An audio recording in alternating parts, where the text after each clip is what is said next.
Anies Baswedan mulai disorot oleh media massa, diatur sedemikian rupa semoga dia dikadrun-kadrunkan, dia beberapa proyeknya mulai disorot kembali itu. Jadi bagian untuk membatalkan kompetisi politik. Padahal dia udah punya, dia maksudnya koalisi itu punya 20%, tapi masih curiga dan takut bersaing dengan orang yang nggak punya tiket. Kalau Anies nggak punya tiket, ngapain dimusuhi? Kan itu masalahnya kan. Tapi saya percaya semakin dimusuhi, semakin orang lihat bahwa sebetulnya ada ketidakjujuran yang sedang dipasang untuk menghalangi Anies.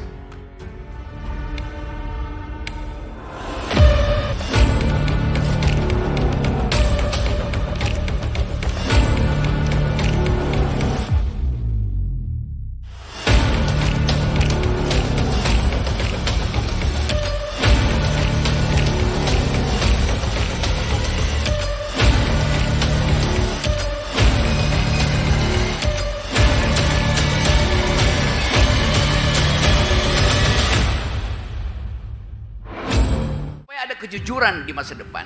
Jadi sekali lagi kita mau kampanye anti 20%, tapi kita tahu itu agak susah. Karena itu kita himbau supaya ada tekanan politik. Yang tadi saya sebut Liga Boikot Pemilu. Saya udah ditagih oleh semua stasiun TV, sama bahkan kemarin saya di Jogja tuh wartawan tanya soal itu, Radio Republik Indonesia bahkan wawancara soal itu, terus saya nggak tahu dia berani muat apa enggak. Saya bilang iya, itu gerakan moral, gerakan yang dipimpin oleh akal sehat, gerakan yang dipimpin oleh akhlak untuk memuliakan hak rakyat. Kan ini gerakan yang bagus kita organisir.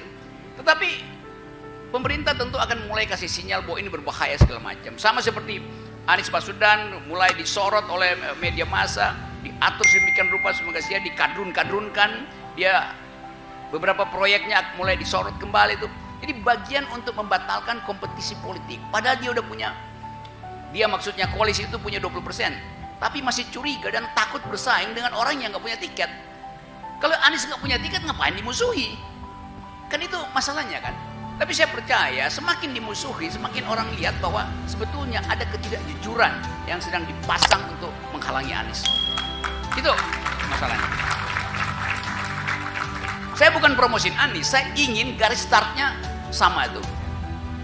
Saya berteman baik dengan Anies, tetapi saya mau katakan bahwa kalau Anies Baswedan pun nggak mau mempersoalkan 20%, sama dia kita hukum. Sebab kalau Anies Baswedan menang, itu dia menang karena main di 20%, bukan main di 0%.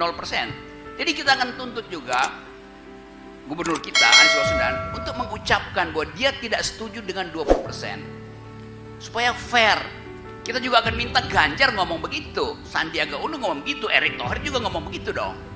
Kan itu intinya tuh, supaya ada kesetaraan dalam kita bernegara. Bahwa nggak ada orang yang udah garis startnya dia di depan kita, lalu kita disuruh bersaing ke situ.